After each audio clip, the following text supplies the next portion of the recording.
What's up, Psychedelic Investors? My name's James, and you're watching The Psychedelic Investor, your number one news source for psychedelic stocks.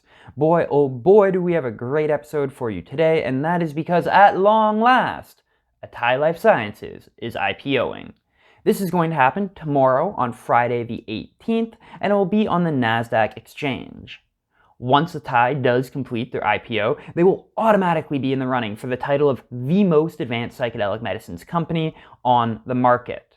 So in this video, we're going to do three different things. First and foremost, we're going to give you the details of the Atai IPO and look at their financials.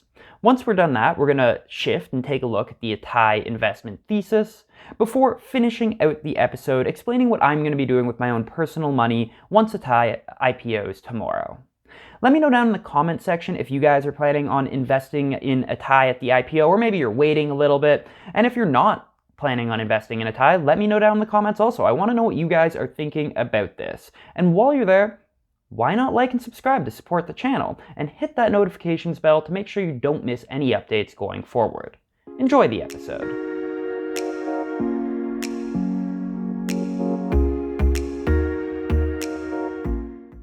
So we'll start off by giving you some of the details of this IPO. Tomorrow, Atai will be IPOing on the NASDAQ exchange under the ticker symbol ATAI. So super easy for you guys to remember, ticker symbol ATAI. It's going to be launching with the price target of between $15 to $17 a share, and that is, of course, in USD. Atai plans on selling around 14.29 million shares, which would valuate the company at around $2.28 billion. This would make it by far the largest company in the psychedelic medicines field. Just for a little bit of comparison's sake, the next closest company is Compass Pathways, which is valuated at around $1.54 billion. MindMed, on the other hand, is at only $1.04 billion. So if everything goes smoothly for Atai tomorrow, their valuation will be at more than double MindMed's. Looking at how much money they intend to raise from this IPO, hopefully, if everything goes well, they will raise approximately $214 million. And this alone, if that was the only money they had, would make them the best funded company in this entire space. But it doesn't end there. Before this IPO, they've also raised $347 million through 8 different funding rounds. And according to the perspective that they gave, if the company only nets $14 a share, which again is less than their goal, then the company will have an astounding $425 million in the bank. And this is, to be clear, more than double the next closest competitor, which is Compass Pathways. And yeah, so this is pretty astounding. Now, let's get to why this is important. And that is because clinical trials are expensive. To bring a new drug from phase 1 to phase 2A to 2B to 3 and finally to get FDA approval can cost upwards of $100 million. So any company that doesn't have substantial amounts of money in the bank is really just aspirational. They can say that we're going to change all the cool stuff in the world. We're going to solve for depression. We're going to solve for anxiety. But if you don't have at least $100 million in the bank, then you're not really doing much because you don't have the money to afford what you need to do. So with $425 million in the bank, automatically, if you don't look at anything else, but of course we will, we're going to get to that, if you just look at the money in the bank that Atai has, they are already setting themselves up to be one of the top tier players in this entire industry. So just briefly looking at how much money Atai spends, in 2020 the company spent $104 million roughly. So if their expenses stay the same here on out, the company has enough money for 4 years, which is absolutely fantastic. Of course, they're probably going to increase drastically their expenses as their different clinical trials continue to progress through their different levels. As they get to phase 2, as they get to phase 3, we should expect to see these expenses continue to rise. So just for a little bit of comparison's sake, if we look at MindMed, MindMed spent around $35 million in 2020. So Atai is basically tripling the amount of money that MindMed is spending. So now that we've taken a look at how much money they intend to raise from their IPO, what they expect their valuation to be, how much money they have in the bank, etc., let's take a look at the Atai investment thesis. So, as all viewers of this channel will know, our society right now is going through multiple mental health care crises. Depression, all-time high levels. Anxiety levels, all-time high. Opioid addiction levels, all-time high. PTSD, all-time high.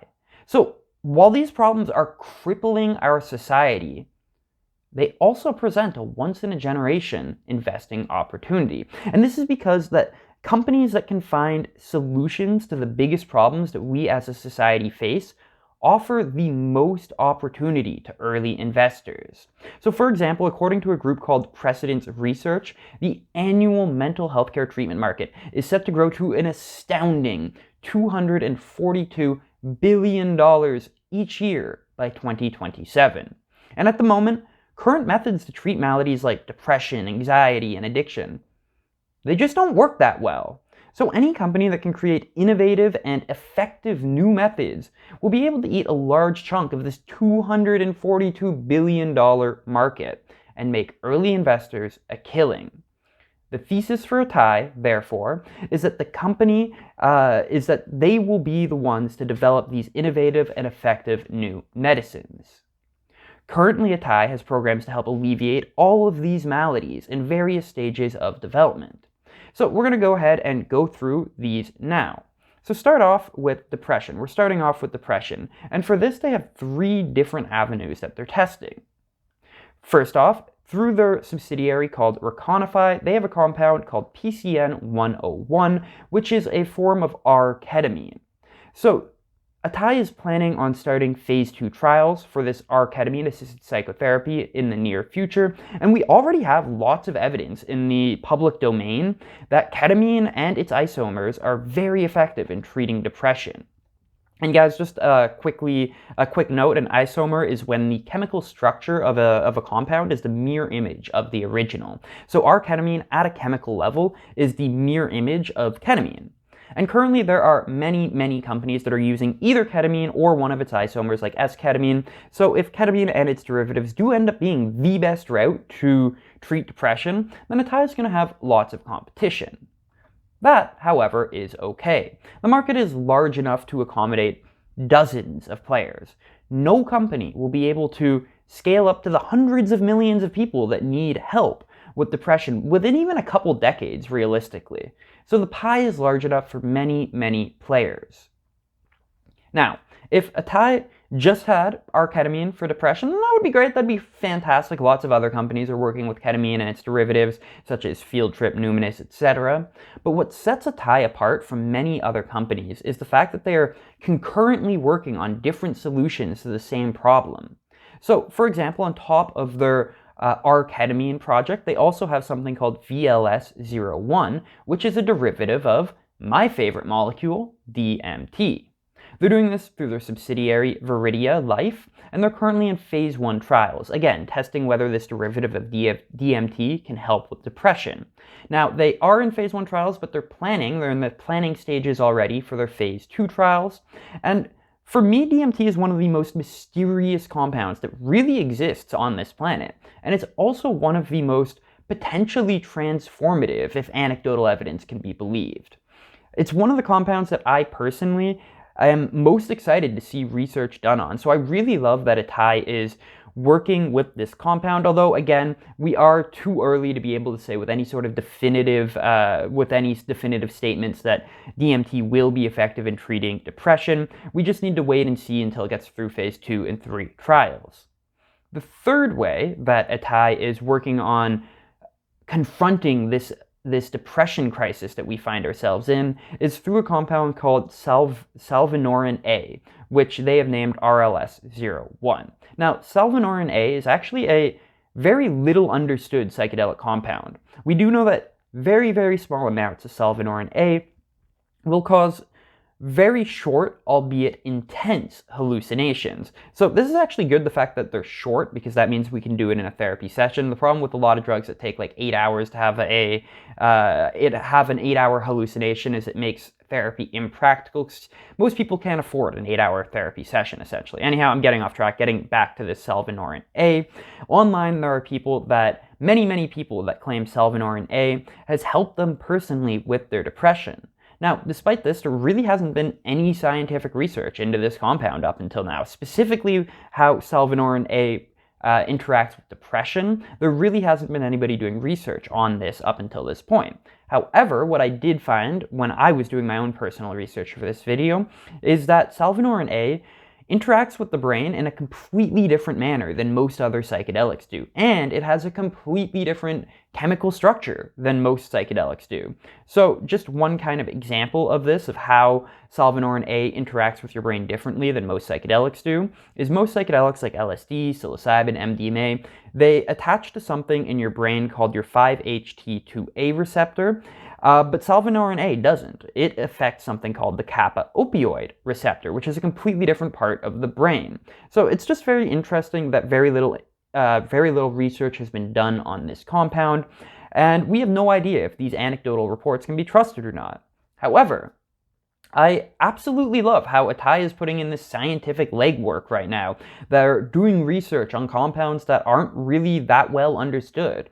And this may be what ultimately separates them from many of the other companies in this field. The fact that they're willing to put in this scientific research, willing to spend these millions of dollars on compounds that haven't really been tested yet.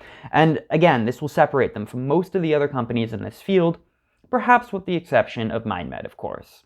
Now, moving on from depression, we just looked at the 3 different ways that Atai Life Sciences is planning on conquering depression. They're also working on treating anxiety. And they're doing this through their subsidiary called GABA, and they have a compound there called GRX917, which is a deuterated etifoxine. Now, to be clear, etifoxine is not a psychedelic compound, and actually etifoxine is already being used to treat anxiety throughout the world. So for this one, with this deuterated etifoxine, what makes it deuterated, or what a deuterated compound is, means that they're taking out a piece of hydrogen out of this molecule, and they're replacing it with the element deuterium. So this compound is in phase 1 trials, and they're preparing to move it to phase 2 trials relatively soon. So again, they're working on treating depression and also anxiety here. The third one that I wanted to bring up today is how they're looking at treating opioid addiction, or opioid use disorder. And for this, again, Atai has 3 different programs. So again, one of the things I really like about Atai is how they're, for the same problem, they're coming at it from different angles. They're trying to solve this problem with X, with Y, with Z, seeing which ones work best, and which ones work best with which populations. So looking at opioid use disorder, the main program is through their subsidiary DMA-RXIB, and they're going to be using an ibogaine derivative called DMX1002. So we've talked about on this channel so much before how ibogaine has a decent amount of research backing it up that it can be used to treat addiction, though it does also have some potentially negative side effects with this treatment.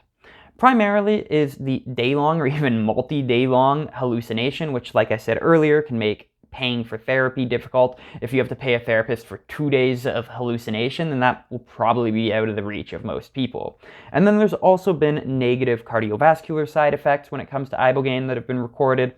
But either way, Atai is currently in phase 1 trials right now, and they plan to move to phase 2 trials soon with this ibogaine derivative to treat opioid addiction. Through this same subsidiary, DMA-RXIB, they're also working on another ibogaine analog called no-ribogaine, though this is still in the preclinical stages, so it's not as far advanced. Finally, the third way that they're looking to treat opioid use disorder is through a subsidiary called Cures, and Cures, by the way, is spelled with a K. Atai is working in the preclinical stages with a compound called deuterated mitragynine to treat opioid use disorder. So mitragynine isn't exactly a psychedelic medicine, although some people do claim it is a psychedelic, most do not. But it is an active ingredient in a drug called kratom, which some of you may have heard of before, because it's been recreationally used for many, many years as a painkiller. And again, this one that Atai Life Sciences is working with is deuterated, which means that there's an added deuterium element to it. Again, though, this is just in preclinical stages, so we're going to have to wait years and years and years to see any sort of results come from this. So on top of this, we've looked at how they're working on depression, 3 different avenues to try to treat depression. They've got 1 avenue to treat anxiety, and then they've got 3 different avenues of trying to treat opioid use disorder. Atai also is working on so many different mental health care crises that frankly we just don't have enough time to talk about in this video, but I will just go through them very quickly. So they're also working to treat cognitive impairment associated with schizophrenia, so that's pretty crazy. They're also working to treat traumatic brain injuries and PTSD. For this last one, they're using an MDMA derivative called EMP01, which is being done through their subsidiary Empath Bio. So this one here, this MDMA derivative is extremely interesting because the company MAPS, or the non-for-profit MAPS rather, has shown that MDMA is extremely effective in treating PTSD. So it's going to be interesting to see how this EMP01 differs from regular MDMA, but again, since this is just in the preclinical stages, it's going to be a while until we start getting some real data from this project. So I know that it kind of got dense there when we were talking about all these different scientific projects that Atai was working on, but what is important to understand, what's important for us retail investors to understand here, is that when it comes to the science side, Atai is super legit. They're putting in the base research that's needed. They've got the money to fund these projects, and they have many, many different clinical trials running or set to commence in the near future. So basically, when comparing the scope and scale of what Atai is attempting to accomplish, basically only MindMed can really compete with them. Every other company is essentially, at least in my opinion, years behind. And guys, just to let you know, next week we're going to be filming a video with Jason Najam from microdose.buzz, comparing and contrasting MindMed with Atai Life Sciences, so make sure that you have hit that notifications bell to ensure that you don't miss that episode. It's going to be a great one. Moving on, let's take a look at what I'm going to be doing with my money once Atai Life Sciences goes public. So as I said in the last episode, talking about how I sold half of my MindMed stake, which came out to roughly $10,000 Canadian, I'm going to put roughly 20% of the money I got from my MindMed sale into the Atai IPO, which is about $2,000 or $2,000 Canadian. So this is going to give me roughly, depending on what price I eventually get into Atai at, this is going to give me roughly 100 shares of Atai. And yeah, I'm not going to try to time the market. I know some people think that, oh, you should wait 2 hours after the IPO because it's going to dip a little bit or whatever. They all have their strategies. I ain't about that life. I'm a long-term investor. I'm just going to invest in it when I finally have the opportunity to. I've been waiting to invest in this company for like 6 months now. So I'm not going to try to wait to see it drop like $1 or $2. I'm in this for the long term. I'm going to invest as soon as I'm able to. And yeah, this is going to be a long-term hold, holding it for a minimum of 5 years. The only way that I would consider even selling some would be if the stock just randomly exploded for no reason whatsoever in the near term without any sort of scientific impetus for it. So let's say it randomly 5x'd for whatever reason, an Elon Musk tweet, whatever, I would probably then take some profits. But yeah, barring that, I probably won't sell any. The only other scenario in which I would sell my Atai would be is if the scientific research starts coming back and it's all negative. In that case, I would get out, but I don't think that's going to happen. Again, the general broad research on psychedelic medicines to treat mental health disorders has been extremely positive, so I would expect to see that continue with Atai. So if you're in the psychedelic medicines investing world, you have to be a long-term investor. This is the last thing I want to talk to you guys about. The science here is going to take years and years and years to validate, and we can't worry about short-term stock fluctuations. It's possible, guys, and you have to be aware of this. It is very possible that in the short term, the stock price could dip below the IPO stock price. And who knows, it could even stay there for years. That is very possible. I don't necessarily think this is likely, but it is in the possible scenarios to happen after the IPO. And you really need to understand that this is a possibility if you plan on investing in Atai. For your investment, all that matters is for the long-term health of your investment will be whether or not the science is validated and whether or not they can commercialize their products, which again is going to take years and years. So anything that happens before that is just noise, even if the stock price drops drastically in the short term. Now guys, this isn't financial advice. I'm just giving you ideas here. I'm spitballing what I am going to do personally with my own money, explaining my own rationale. I'm not giving any of you guys advice. You need to make sure that you do what is best for you. And let me know down in the comments if you're planning on investing in Atai during their IPO tomorrow, or if you're going to wait a day or two, or if you're not touching this with a 6-foot pole. I want to hear your rationale, why or why not you're investing in Atai.